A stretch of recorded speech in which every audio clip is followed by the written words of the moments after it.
साइरेकस और एफेसस दो परस्पर पड़ोसी देश थे, लेकिन अनेक मतभेदों के कारण दोनों देशों के राजा कट्टर शत्रु थे। किसी एक देश का नागरिक दूसरे देश में प्रविष्ट न हो, इसके लिए उन्होंने बड़ा सख्त कानून लागू कर रखा था। इसके अंतर्गत यदि साइरेकस का कोई नागरिक एफेसस की सीमा में मिल जाता था तो उसे 1000 रुपए का जुर्माना भरना पड़ता था। जुर्माना न भरने की स्थिति में उस नागरिक का सिर काट दिया जाता था। इसलिए लोग सीमा पार करते हुए डरते थे, लेकिन जो इस कानून को नहीं जानते थे उन्हें इसका दंड भुगतना पड़ता था। साइरेकस में एजियन नामक एक व्यापारी रहता था। एक बार वह एफेसस में घूमते हुए पकड़ा गया। एफेसस के कानून के अनुसार उसे जुर्माना भरना था, लेकिन उसके पास देने के लिए कुछ भी नहीं था। अतः अंतिम निर्णय के लिए उसे राजा के सामने पेश किया गया। महाराज, यह व्यक्ति साइरेकस का रहने वाला है। इसे हमने महल के पास पकड़ा है, परंतु जुर्माना भरने के लिए इसके पास कुछ नहीं है। अब आप ही बताएं, इसे क्या दंड देना है? नगर कोतवाल ने सिर झुकाकर प्रश्न किया। राजा ने एजियन को संबोधित करते हुए पूछा, तुम्हारा नाम क्या है? एजियन, उसने सपाट स्वर में कहा, तुम पर लगाए गए आरोप सही हैं? क्या तुम नहीं जानते थे कि साइरेकस के लोगों पर एफेसस में आने की सख्त पाबंदी है? राजा ने पुनः प्रश्न किया।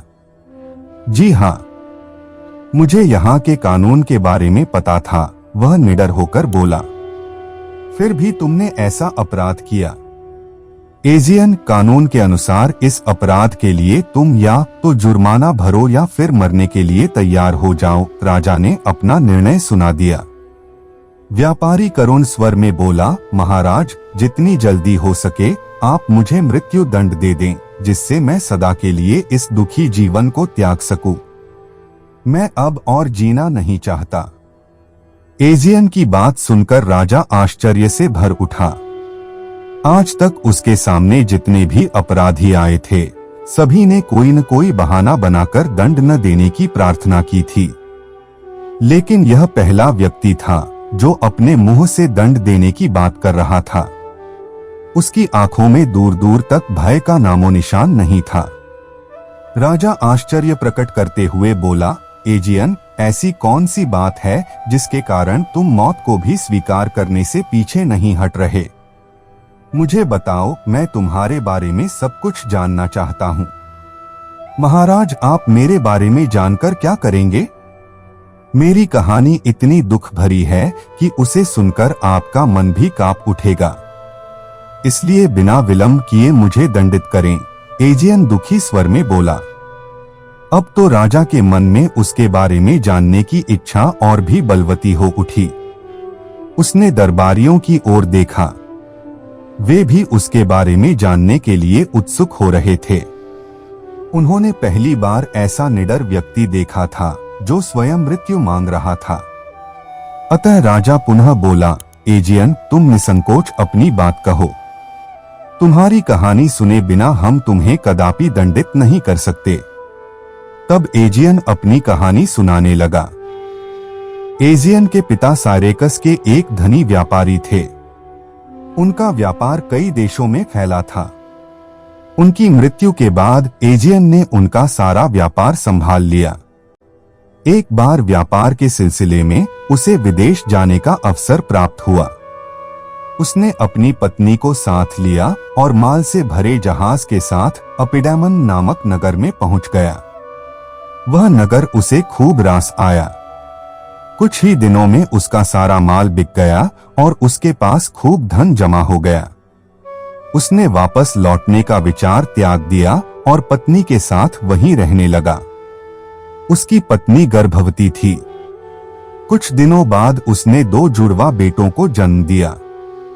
दोनों बच्चे रंगरूप और आकार में बिल्कुल एक जैसे थे। उनमें अंतर करना एजियन और उसकी पत्नी के लिए भी बहुत कठिन था। उनके पड़ोस में एक गरीब स्त्री रहती थी। जिस दिन एजियन के घर पुत्रों का जन्म हुआ, उसी दिन उसने भी एक साथ 2 पुत्रों को जन्म दिया। उसके पुत्र भी आकार और रंगरूप में एक समान थे। वह स्त्री इतनी निर्धन थी कि पुत्रों को खिलाने और पालने के लिए उसके पास कुछ नहीं था। उसका स्वयं का गुजारा बहुत मुश्किल से हो रहा था। ऐसे में उनका पालन पोषण उसके लिए असंभव था। इसलिए उसने एजियन से प्रार्थना की कि वह उसके पुत्रों को गोद ले ले। एजियन की पत्नी का मन पिघल गया। उसके आग्रह पर उसने गरीब स्त्री के पुत्र गोद ले लिए। एजियन ने अपने दोनों बेटों का एक ही नाम रखा था, एंटिफोलस। गोद लिए पुत्रों का भी उसने एक ही नाम रखा। वह उन्हें ड्रोमियो कहकर पुकारता था। इस प्रकार उसके पास 4 शिशु हो गए थे। एक बार व्यापार के सिलसिले में एजियन को दूसरे देश जाने का अवसर मिला। वह पत्नी और 4 बच्चों से बहुत प्रेम करता था।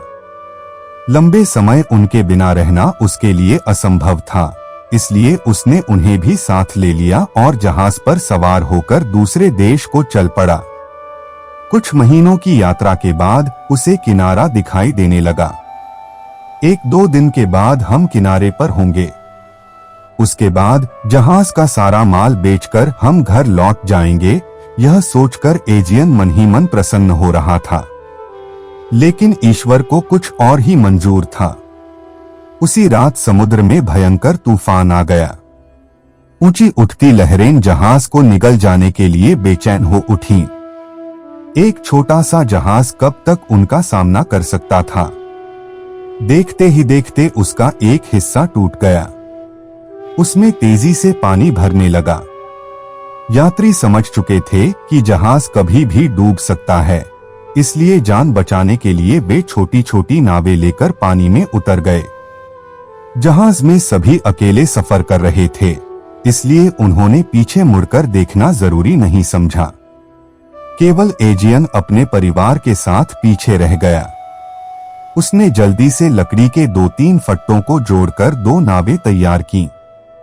तत्पश्चात उसने एक नाव में अपनी पत्नी, एक एंटिफोलस और एक ड्रोमियो को बिठा दिया। दूसरी नाव में वह शेष दोनों बच्चों को लेकर सवार हो गया।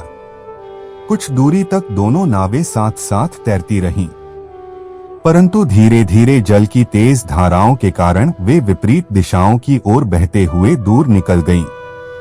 तभी एजियन को एक नाव दिखाई दी।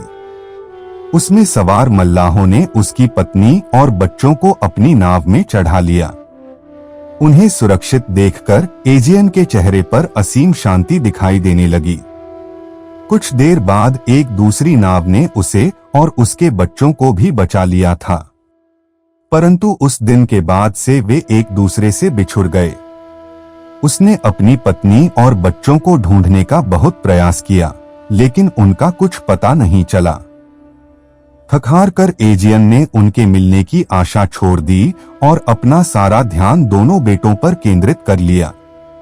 अब केवल वे ही उसके परिवार थे। समय बीतता गया। एंटिफोलस और ड्रोमियो बड़े हो गए। एक बार एंटिफोलस ने पिता से अपनी माता के बारे में पूछा। एजियन उन्हें अतीत में घटी घटना की जानकारी नहीं देना चाहता था, लेकिन बार बार पूछे जाने पर अंततः उसे सारी बात बताई। उसी दिन से एंटिफोलस ने अपनी माता और भाइयों को ढूंढने का निश्चय कर लिया। वह जोश में भरकर बोला, पिताजी, जब तक मैं अपनी माँ और भाइयों को ढूंढ नहीं लेता, मेरे मन को शांति नहीं मिलेगी। वे जहाँ भी होंगे मैं उन्हें ढूंढ कर रहूंगा। आप मुझे आशीर्वाद दें कि मैं इस कार्य में सफल हो सकूं। एजियन अपनी पत्नी और 2 बच्चों को पहले खो चुका था। उसमें इतनी हिम्मत नहीं थी कि वह बेटों को अपने से दूर कर सके, परंतु एंटिफोलस जिद पर अड़ गया। अंततः विवश होकर एजियन को अनुमति देनी पड़ी। दूसरे ही दिन वह ड्रोमियो को साथ लेकर उन्हें ढूंढने निकल पड़ा। दिन गुजरते रहे। एजियन उनके लौटने की प्रतीक्षा कर रहा था, लेकिन अनेक वर्ष बीत जाने के बाद भी वे नहीं लौटे। एजियन का मन किसी अनहोनी की आशंका से कांप उठता था। उससे नहीं रहा गया तो वह भी बेटों को ढूंढने निकल पड़ा। उन्हें खोजते खोजते वह एफेसस नगर में पहुंचा, जहां सिपाहियों ने उसे पकड़कर राजा के समक्ष पहुंचा दिया था। एजियन की कहानी सुनकर राजा की आंखों से आंसू छलक आए। दरबार में उपस्थित प्रत्येक व्यक्ति भाव विह्वल होकर उसे ही देख रहा था। राजा स्वयं को नियंत्रित करते हुए बोला, एजियन, मुझे दुख है कि भाग्य ने तुम्हारा सब कुछ छीन लिया, लेकिन ईश्वर क्या करना चाहता है इसे हम कभी नहीं समझ सकते। मैं उससे प्रार्थना करता हूं कि तुम्हें तुम्हारा परिवार शीघ्र ही मिल जाए। एजियन, यद्यपि मैं कानून को नहीं बदल सकता, परंतु तुम्हें एक दिन की मोहलत अवश्य दे सकता हूं। इस एक दिन में तुम जुर्माने का धन जुटाकर जमा करा दो, उसके बाद मैं तुम्हें स्वतंत्र कर दूंगा। राजा के इस निर्णय से एजियन पर कोई असर नहीं हुआ था। यह शहर उसके लिए बिल्कुल अनजाना था। एक दिन तो क्या, वह एक महीने में भी 1000 रुपए एकत्रित नहीं कर सकता था। यदि कोई उसे आवश्यक धनराशि दे देता तो भी उसे अपना जीवन व्यर्थ प्रतीत हो रहा था। इसलिए इस दिन में उसने धन एकत्रित करने की अपेक्षा अपने पुत्रों को ढूंढना अधिक उचित समझा। वह महल से बाजार की ओर आ निकला। पुत्रों को ढूंढने की यह उसकी अंतिम कोशिश थी, इसलिए वह अपना पूरा जोर लगा देना चाहता था। उधर वर्षों पूर्व एजियन की पत्नी और पुत्रों को बचाकर मल्लाह एफेसस शहर में ले आए थे।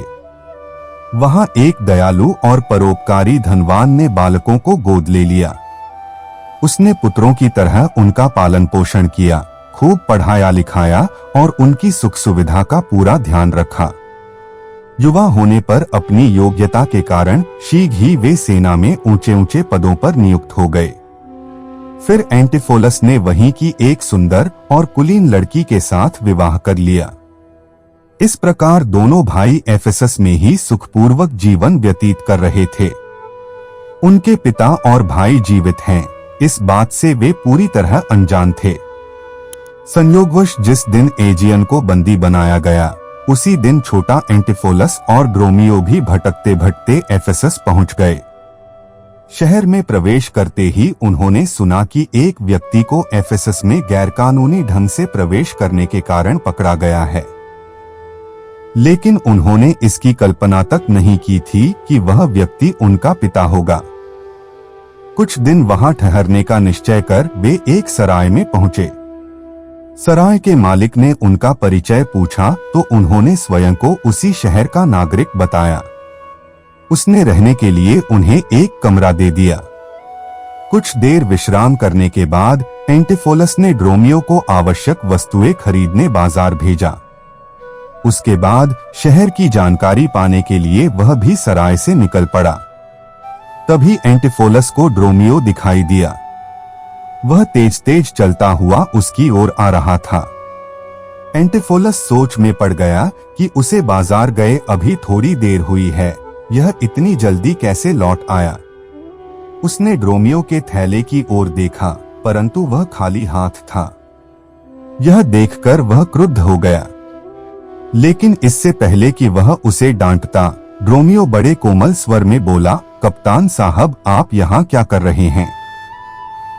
चलिए घर चलिए, आपकी पत्नी भोजन के लिए आपकी प्रतीक्षा कर रही हैं। उसकी बात सुनकर एंटिफोलस चौंक पड़ा, फिर गुस्से से भरकर बोला, ड्रोमियो, तुम्हारा दिमाग खराब हो गया है। ये कैसी बहकी भकी बातें कर रहे हो? मेरा विवाह ही नहीं हुआ तो पत्नी कहां से आ गई? ड्रोमियो, यह हंसी मजाक का समय नहीं है। मैंने तुम्हें सामान लाने भेजा था, खाली हाथ क्यों लौट आए? इस बार ड्रोमियो चौंकते हुए बोला, मैं भला आपसे मजाक क्यों करूंगा? आपकी पत्नी भोजन के लिए बुला रही हैं। इसमें मजाक कहां से आ गया?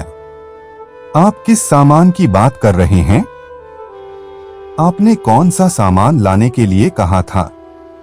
अच्छा, अब तुम्हें यह भी याद नहीं कि मैंने तुम्हें क्या लाने के लिए कहा था? ड्रोमियो, बहुत मजाक हो गया। अब चुपचाप जाकर अपना काम निपटाओ और यह बार बार पत्नी पत्नी मत चिल्लाओ। मेरी कोई पत्नी नहीं है, एंटिफोलस ने उसे झिड़कते हुए कहा। वास्तव में वह बड़ा ड्रोमियो था, जो छोटे एंटिफोलस को बड़ा एंटिफोलस समझ रहा था। इधर एंटिफोलस बड़े ड्रोमियो को छोटा ड्रोमियो समझकर उसे डांट रहा था। इस प्रकार दोनों एक दूसरे के गलत समझ बैठे। एंटिफोलस का अजीब व्यवहार देखकर ड्रोमियो ने सोचा कि अवश्य कप्तान साहब अपनी पत्नी से लड़कर आए हैं, इसलिए गुस्से में हैं। लेकिन भाभी ने मुझे इन्हें लाने के लिए कहा है, इसलिए मैं इन्हें लेकर ही जाऊंगा। यही सोचकर वह उससे घर चलने की प्रार्थना करने लगा। आखिरकार एंटिफोलस चिढ़ गया और बड़े ड्रोमियो का हाथ पकड़ते हुए बोला, लगता है तेरे दिमाग का इलाज करवाना पड़ेगा। यह जानते हुए भी कि अभी मेरा विवाह नहीं हुआ है, बार बार पत्नी पत्नी बोल रहा है। चल पहले उस लड़की से मिलता हूँ जिसे तू मेरी पत्नी बता रहा है, उसके बाद उसे सीधा करूंगा। यह कहकर वह ड्रोमियो के साथ चल पड़ा। रास्ते में बाजार पड़ता था। उस समय वहां बहुत चहल पहल थी। इस भीड़ में एंटिफोलस और ड्रोमियो अलग अलग हो गए। एंटिफोलस ने इधर उधर देखा, लेकिन ड्रोमियो कहीं दिखाई नहीं दिया। तभी उससे छोटा ड्रोमियो टकरा गया। वह उसे डांटते हुए बोला, कहाँ चला गया था मुझे भीड़ में छोड़कर? चल, कहाँ लेकर चल रहा था तू मुझे? ड्रोमियो आंखें झपकाते हुए बोला, भूल गए क्या? आपने ही तो सामान लाने बाजार भेजा था और मैं आपको सराय में छोड़कर आया था। आप यहाँ क्या कर रहे हैं? एंटिफोलस का पारा ऊपर जा पहुंचा। ड्रोमियो, सराय से तुम मुझे यह कहकर लाए थे कि मेरी पत्नी खाने के लिए बुला रही है, और यहाँ आकर कह रहे हो कि तुम यहाँ सामान खरीदने आए हो। मुझे ऐसा बेहुदा मजाक पसंद नहीं है। मैंने कब कहा कि आपकी पत्नी बुला रही हैं? क्या मैं नहीं जानता कि अभी आप कुंवारे हैं? जरूर आपको कोई गलत फैमिली हो गई है, ड्रोमियो धीरे से बोला। इधर ये दोनों बाजार में उलझे पड़े थे। उधर कप्तान की पत्नी अपने पति की प्रतीक्षा कर रही थी। ड्रोमियो अभी तक कप्तान साहब को लेकर नहीं आया था, यही सोचकर वह परेशान हो रही थी। जब समय अधिक हो गया तो वह स्वयं पति को घर लाने के लिए चल पड़ी। बाजार में पहुंचते ही उसने छोटे एंटिफोलस और छोटे ड्रोमियो को परस्पर बातें करते हुए देखा। वह उसे कप्तान समझ बैठी और पास आकर बोली, आप यहाँ क्या कर रहे हैं? मैंने आपको भोजन के लिए बुलाया था, लेकिन लगता है आप कुछ ज्यादा ही नाराज हैं, इसलिए बुलाने पर भी नहीं आए। एक युवती के मुख से अपने लिए पति शब्द सुनकर एंटिफोलस चौंक पड़ा। उस समय आसपास खड़े लोग उसी ओर देख रहे थे। एक अनजान युवती उसे पति पुकारे, यह उसके लिए असहनीय था। वह क्रोध से भड़क उठा और तमकते हुए बोला, कौन हो तुम जो मुझे बार बार पति कहकर संबोधित कर रही हो? मेरी कोई पत्नी नहीं है। युवती पल भर के लिए हक्की बक्की रह गई, फिर संयत होते हुए बोली, आप चाहे कुछ भी कहें, परंतु इस सच को नहीं बदल सकते कि आप मेरे पति हैं। इस प्रकार बीच बाजार में झगड़ना उचित नहीं है। अच्छा यही होगा कि आप मेरे साथ घर चलें। वहीं चलकर हम शांति से बात करेंगे। चलो ड्रोमियो, तुम्हारी पत्नी भी तुम्हारा इंतजार कर रही है। एंटिफोलस कुछ समझ नहीं पा रहा था। वह सिर खुजलाते हुए सोचने लगा कि परदेश में वह बड़ी विकट स्थिति में फंस गया है। यह युवती स्वयं को उसकी पत्नी बता रही है और ड्रोमियो को भी उसकी पत्नी के पास चलने को कह रही है। मुझे किसी तरह इस स्त्री से स्वयं को बचाना होगा। इससे पहले कि वह कुछ कहे, पास खड़ा एक आदमी बोल पड़ा, साहब क्यों घर की बात बाजार में उछाल रहे हैं? अगर आपकी पत्नी से कोई गलती हो गई हो तो घर जाकर उसे समझा दें। ऐसे नाराज होकर उसे अपशब्द कहना आप जैसे पढ़े लिखे व्यक्ति को शोभा नहीं देता। कुछ और लोगों ने भी उसकी बात का समर्थन किया। स्थिति और विकट हो गई थी। अभी तक तो केवल युवती ही उसके पीछे पड़ी थी, किंतु अब राह चलते लोग भी उसकी बात का समर्थन कर रहे थे। एंटिफोलस समझ गया कि यदि वह युवती के साथ नहीं गया तो मामला बिगड़ सकता है। वैसे भी वह परदेसी है, कहीं लेने के देने न पड़ जाएं, यह सोचकर उसने युवती के साथ जाने का मन बना लिया। युवती ने उसका हाथ पकड़ा और खींचते हुए घर की ओर चल पड़ी। एंटिफोलस भारी कदमों से उसके पीछे चल रहा था। ड्रोमियो भी उनके साथ था। घर पहुंचकर युवती ने एंटिफोलस को प्रेम से एक कुर्सी पर बिठाया और ड्रोमियो से बोली, जाओ तुम भी जाकर खाना खा लो। तुम्हारी पत्नी कब से भूखी प्यासी बैठी तुम्हारी प्रतीक्षा कर रही है। यह कहकर वह एंटिफोलस के पास आकर बैठ गई और प्रेम भरी बातें करते हुए अपने हाथों से उसे खाना खिलाने लगी। वह अनमने मन से खाने का कौर गले से नीचे उतारने लगा। उधर ड्रोमियो जैसे ही रसोई घर में पहुंचा, एक महिला स्वामी कहकर उससे लिपट गई। छोटा ड्रोमियो छिटककर दूर खड़ा हो गया। डर से उसकी सांसें तेज तेज चलने लगीं। सारा माजरा उसकी समझ से बाहर था। महिला आश्चर्य से बोली, आज तुम्हें क्या हो गया है? तुम ऐसा व्यवहार क्यों कर रहे हो? मेरे लिपटने से तुम ऐसे छिटके जैसे किसी दूसरे की पत्नी को गले से लगाया हो। चलो अब चलकर खाना खा लो। बाहर एंटिफोलस चुपचाप खाना खा रहा था, इसलिए उसे भी भोजन करने में कोई आपत्ति नहीं थी। वह आसन जमाकर बैठ गया और लगा भोजन करने। इतनी देर में बड़ा एंटिफोलस और बड़ा ड्रोमियो घर लौट आए तथा दरवाजा खटखटाने लगे, परंतु किसी ने दरवाजा नहीं खोला। बहुत देर तक बाहर खड़े रहने के बाद बड़ा एंटिफोलस बोला, लगता है घर देर से आने के कारण बीवियां हमसे नाराज हो गई हैं। इसलिए उन्हें मनाने के लिए हमें कुछ उपहार ले आने चाहिए। ड्रोमियो ने उसकी बात का समर्थन किया और फिर वे दोनों वापस बाजार की ओर चल दिए। इधर भोजन करने के बाद छोटा एंटिफोलस और ड्रोमियो वहां से निकल भागने की बात सोचने लगे। थोड़ी देर बाद जब दोनों स्त्रियां गहरी नींद में सो गईं, तो वे धीरे से उठे और वहां से भाग निकले। अभी छोटा एंटिफोलस कुछ ही दूर गया था कि मार्ग में उससे एक सुनार टकरा गया। वह मुस्कुराते हुए उसके पास आया और एक डिब्बा पकड़ाते हुए बोला, लीजिए कप्तान साहब, अपनी अमानत संभालिए। मैं इसे देने आपके घर जा रहा था, अच्छा हुआ कि आप यहीं मिल गए। यह रत्नजडित सोने का हार आपको पूरे शहर में कहीं नहीं मिलेगा। आप इस हार की कीमत दुकान पर ही भिजवा देना। यह कहकर वह व्यक्ति चला गया। एंटिफोलस हैरान सा खड़ा हुआ था। बार बार उसके दिमाग में सुबह से घटित होने वाली घटनाएं घूम रही थीं। वह इस शहर में पहली बार आया था, लेकिन हर कोई उसके साथ ऐसे व्यवहार कर रहा था मानो उसे वर्षों से जानता हो। सुनार भी बिना किसी जान पहचान के उसे इतना कीमती हार सौंप गया था।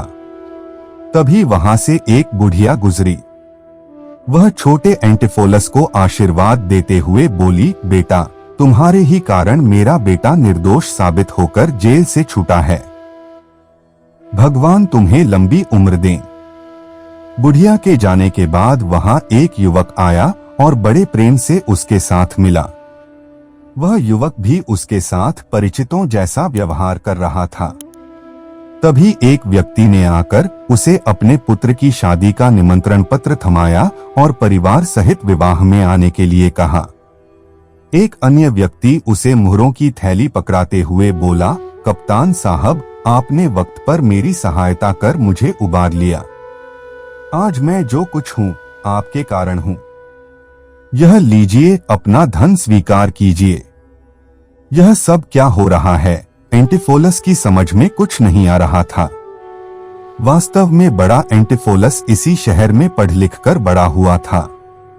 इसलिए शहर के लगभग सभी व्यक्ति उसे अच्छी तरह से जानते थे। छोटा एंटिफोलस बिल्कुल अपने भाई जैसा था। यही कारण था कि लोग उसे कप्तान साहब समझ रहे थे। अभी वह कुछ ही कदम चला था कि एक लड़की उसके पास आकर लाड़ करते हुए बोली, भैया आपने मेरा हार बनवा दिया, लाओ कहाँ है हार। मैं बड़ी बेसब्री से उसकी प्रतीक्षा कर रही थी। ओह, तो इस डिब्बे में है मेरा हार। जैसे ही लड़की उसके हाथ से डिब्बा लेने लगी, एंटिफोलस गुस्से से बेकाबू हो गया। उसने उसका हाथ छिटक दिया और चीखते हुए बोला, मैं कल ही इस शहर में आया हूँ और एक दिन में मेरे इतने रिश्तेदार पैदा हो गए। कोई खुद को मेरी पत्नी बताती है तो कोई बहन। सच सच बताओ, कौन हो तुम? मुझे तो ऐसा लगता है कि तुम सब मिलकर मुझे ठग लेना चाहते हो। यह कहकर एंटिफोलस वहां से भाग खड़ा हुआ। लड़की ने सोचा कि किसी सदमे के कारण उसका भाई उसे नहीं पहचान पा रहा है। वह उसी समय तेजी से घर की ओर भागी। वहां पहुंचते ही उसने भाभी को रोते हुए बताया, भाभी भैया पागल हो गए हैं, उन्होंने मुझे पहचानने से इनकार कर दिया। तुम यह क्या कह रही हो? कहाँ मिले तुम्हें कप्तान साहब? शायद तुम ठीक कह रही हो, उन्होंने मुझे भी पहचानने से इनकार कर दिया। न जाने कैसी बहकी भकी बातें कर रहे थे। बार बार कह रहे थे कि मैं शहर में नया आया हूँ, तुम मुझे फंसाने की कोशिश कर रही हो। कप्तान की पत्नी दुखी स्वर में बोली, भैया अभी अभी बाजार की ओर गए हैं, आप जल्दी से जाकर उन्हें घर ले आए। कहीं पागलपन में वह कुछ उल्टा सीधा न कर बैठें। कप्तान की पत्नी उसी समय बाजार की ओर दौड़ पड़ी। उस समय बड़ा एंटिफोलस उपहार खरीदने के लिए सुनार की दुकान पर पहुंचा और हार दिखाने के लिए कहा। सुनार हंसते हुए बोला, कप्तान साहब लगता है आप आजकल कुछ ज्यादा खरीदारी कर रहे हैं। मैं आपको अभी हार दिखाता हूं, परंतु पहले पिछला उधार चुका देते तो ठीक रहता। पिछला उधार? किस उधार की बात कर रहे हो? मैंने कौन सी चीज तुमसे उधार ली है? कप्तान ने आश्चर्य में भरकर पूछा। इतनी जल्दी भूल गए? थोड़ी देर पहले ही तो मैंने आपको रत्नजदित सोने का हार थमाया था। थोड़ी देर पहले? क्या बात कह रहे हो तुम? आज यह हमारी पहली मुलाकात है। तुमने जरूर किसी और को हार पकड़ा दिया होगा। मैं आज सुबह इस ओर आया ही नहीं, कप्तान ने पुनः कहा। कप्तान साहब ऐसा मजाक अच्छा नहीं है। मैंने खुद आपको वह हार दिया था। मेरी आंखें धोखा नहीं खा सकती। इस बार सुनार उत्तेजित हो गया था। धीरे धीरे दोनों का झगड़ा बढ़ता गया। अंततः बात थाने तक पहुंची। थानेदार ने दोनों को जेल में डाल दिया।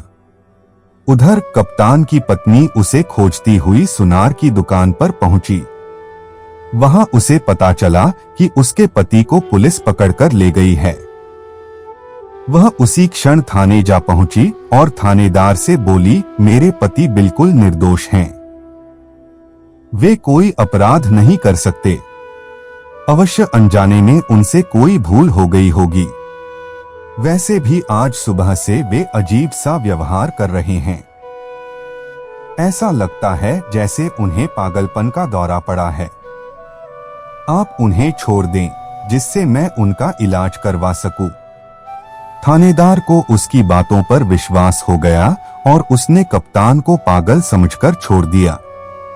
घर आकर कप्तान की पत्नी ने नौकरों से कहा, कप्तान साहब को इसी समय रस्सी और जंजीरों से बांधकर कमरे में बंद कर दो। ये पागल हो गए हैं। मैं अभी डॉक्टर को बुलाकर इनका इलाज करवाती हूँ। एंटिफोलस चीख चीख कर कहता रहा कि वह पागल नहीं है, लेकिन किसी ने उसकी एक न सुनी। उसे कमरे में बंद करके कप्तान की पत्नी डॉक्टर को लेने चली गई। जब वह डॉक्टर को लेकर घर लौट रही थी तो बाजार में उसे छोटा एंटिफोलस दिखाई दिया। उसने समझा कि किसी तरह खुद को छुड़ाकर वह घर से भाग आया है। डॉक्टर साहब, वे रहे मेरे पति, वे रहे मेरे पति। फिर वह उसे पुकारते हुए दौड़ पड़ी, कप्तान साहब, कप्तान साहब। एंटिफोलस ने जब आवाज की दिशा में देखा तो उसे कप्तान की पत्नी दिखाई दी। उसे अपनी ओर आते देखकर उसके होश उड़ गए। वह समझ गया कि यह स्त्री फिर उसे जबरदस्ती अपने घर ले जाएगी। आथ उसने आव देखा न ताव, सिर पर पैर रखकर विपरीत दिशा की ओर भाग लिया। उसे भागते देख कप्तान की पत्नी चिल्लाई, पकड़ो उन्हें, भगवान के लिए पकड़ो उन्हें, वे पागल हैं। छोटा एंटिफोलस अपने लिए पागल शब्द सुनकर घबरा गया।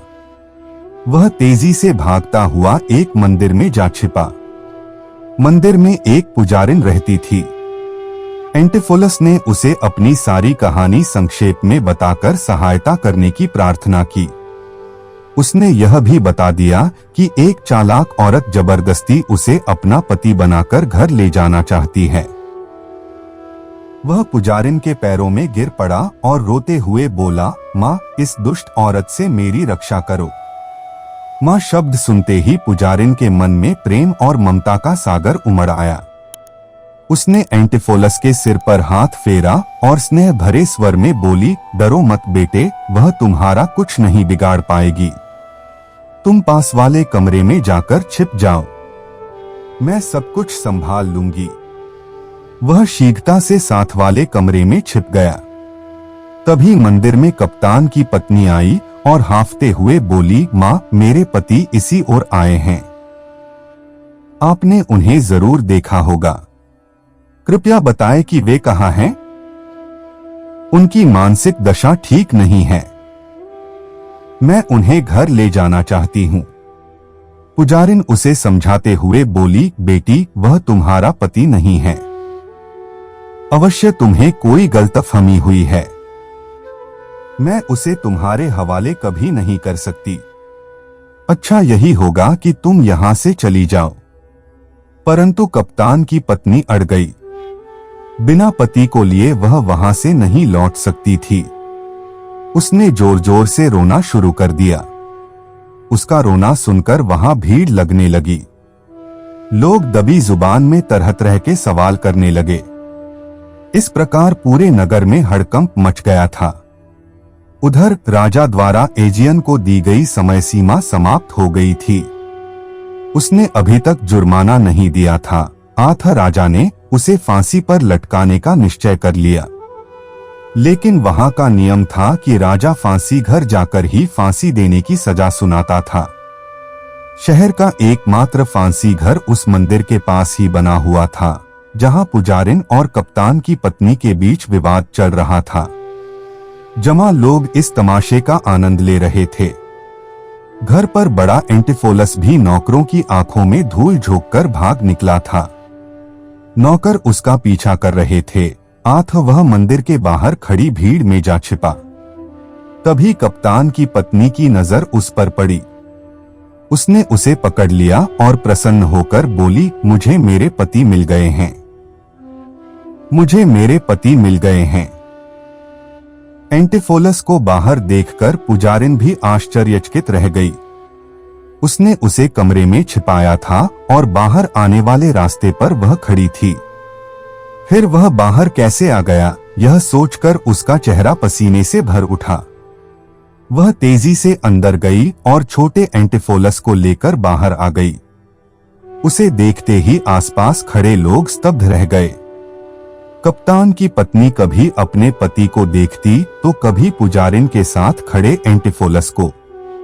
उसका चेहरा घबराहट और आश्चर्य से भर गया था। दो अपरिचित व्यक्तियों के चेहरे, रंगरूप और कदकाठी एक समान कैसे हो सकती हैं? सभी इस रहस्य को जानने के लिए बेचैन हो रहे थे। तभी राजा का काफिला उस ओर आ निकला। सबसे आगे कैदी की वेशभूषा पहने एजियन चल रहा था। छोटा एंटिफोलस उसे देखते ही पहचान गया और दौड़कर उसके गले से लग गया। पुत्र को देखकर एजियन की आंखों से भी आंसू बहने लगे। बड़ा एंटिफोलस दूर खड़ा सब देख रहा था। चूंकि बचपन से उसने पिता को नहीं देखा था, इसलिए वह उसे नहीं पहचान सका। पिता पुत्र के इस मिलन को देखकर राजा सारी बात समझ गया। उसने कप्तान एंटिफोलस को बुलाया और उसे एजियन की सारी कहानी सुनाई। अब कप्तान एंटिफोलस भी भावुक हो उठा और आगे बढ़कर पिता के गले से लग गया। तभी पास खड़ी वृद्धा पुजारिन रोते हुए बोली, स्वामी, आप कहाँ चले गए थे? आपके जाने के बाद मेरे पुत्र भी मुझसे दूर हो गए। मैं आपकी अभागी पत्नी तभी से आपके वियोग में तड़प तड़प कर दिन गुजार रही हूँ। इतने वर्षों बाद पत्नी को देखकर एजियन की खुशी का ठिकाना न रहा। तभी दोनों ड्रोमियो भी वहां आ गए। एजियन और उसकी पत्नी ने उन्हें भी प्यार से गले लगा लिया। इस प्रकार एजियन को उसकी पत्नी और चारों पुत्र एक साथ मिल गए। इस बीच कप्तान की पत्नी भी सारी बात समझ चुकी थी। उसने सास ससुर के पैर छूकर आशीर्वाद लिया। उनमें जो गलतफहमी हुई थी वह दूर हो गई। फिर कप्तान एंटिफोलस ने राजा से प्रार्थना की कि वह पूरा जुर्माना भरने को तैयार है, लेकिन उसके पिता को छोड़ दिया जाए। लेकिन राजा ने बिना जुर्माना लिए एजियन को मुक्त कर दिया।